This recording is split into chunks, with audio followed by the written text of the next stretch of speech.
गृह मंत्रालय की तरफ से पॉपुलर फ्रंट ऑफ इंडिया यानी कि पीएफआई को 5 साल के लिए बैन कर दिया गया है। पीएफआई के कई ऐसे काम सामने आए हैं जिसको लेकर उसके खिलाफ विरोध देखा जा रहा है। एनआईए को कई ऐसे सबूत मिले हैं जिसको लेकर पीएफआई के खिलाफ ये बड़ी कार्रवाई सरकार की तरफ से की गई है। अब सबसे बड़ी बात यह है कि एक तरफ पीएफआई ऐसे कामों में संलिप्त पाया गया है जो देश विरोधी हैं और दूसरी तरफ तमाम बड़े नेताओं और बड़े राजनीतिक दलों के पेट में दर्द हो रहा है कि आखिर पीएफआई को बैन क्यों किया गया।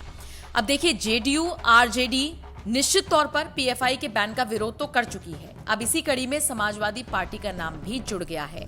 समाजवादी पार्टी के सांसद शफीकुर रहमान बर्क ने पीएफआई बैन पर एक बयान दिया जिसमें उन्होंने सवाल पूछा है कि पीएफआई को बैन क्यों किया गया, उसका कसूर क्या है। उन्होंने तो ये तक कह दिया कि संगठन अगर मुसलमानों का प्रतिनिधित्व करता है तो उस पर बैन लगा देंगे। बता दें आपको, सुरक्षा एजेंसी द्वारा पीएफआई के आतंकी लिंक मिलने पर उन्होंने कहा, ये कुछ भी कहते रहते हैं, आतंकी लिंक होने के दावे को हम नहीं मानते।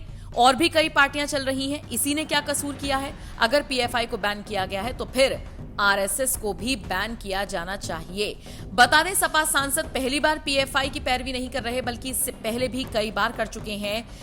एनआईए जिस तरीके से देश भर में रेड मार रही है उसको लेकर उन्होंने अपना बयान जारी किया था जिसमें उन्होंने कहा था पीएफआई पार्टी है, वो अपनी संस्था चला रही है, उन्हें क्यों गिरफ्तार किया जा रहा है, उनका गुनाह क्या है, क्या उनसे कुछ खतरा हो गया, मुल्क के लिए खतरा हो गया या इस पार्टी के लिए खतरनाक है।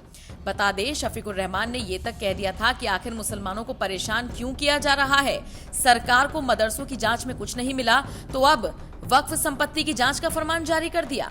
कुल मिलाकर देखा जाए तो सपा सांसद को बहुत ज्यादा मिर्ची लग रही है अगर पीएफआई को बैन करने का आदेश सरकार ने दे दिया है। आपको बताते चले, 2 राउंड की छापेमारी हुई, 350 से ज्यादा लोगों को अरेस्ट किया गया।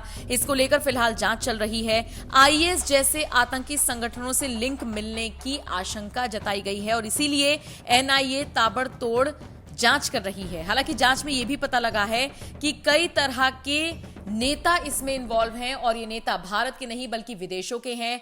अरब देशों के मुसलमान वहां से बैठकर पीएफआई को चला रही हैं, फंडिंग कर रही हैं और इनका मुख्य तौर पर एक ही एजेंडा है, भारत के माहौल को बिगाड़ना, असामाजिक चीजों को बढ़ावा देना और साथ ही साथ सौहार्दपूर्ण जो माहौल है भारत का उसको तनावपूर्ण माहौल में तब्दील कर देने का। पीएफआई पर तमाम तरह के आरोप लग रहे हैं, उसके खिलाफ बाकायदा एनआईए को सबूत मिले हैं जिसके आधार पर कार्रवाई की जा रही है। लेकिन दूसरी तरफ तमाम ऐसे नेता आगे आकर पैरवी कर रही हैं पीएफआई की और साथ ही साथ आरएसएस को बैन करने की मांग उठा रही हैं।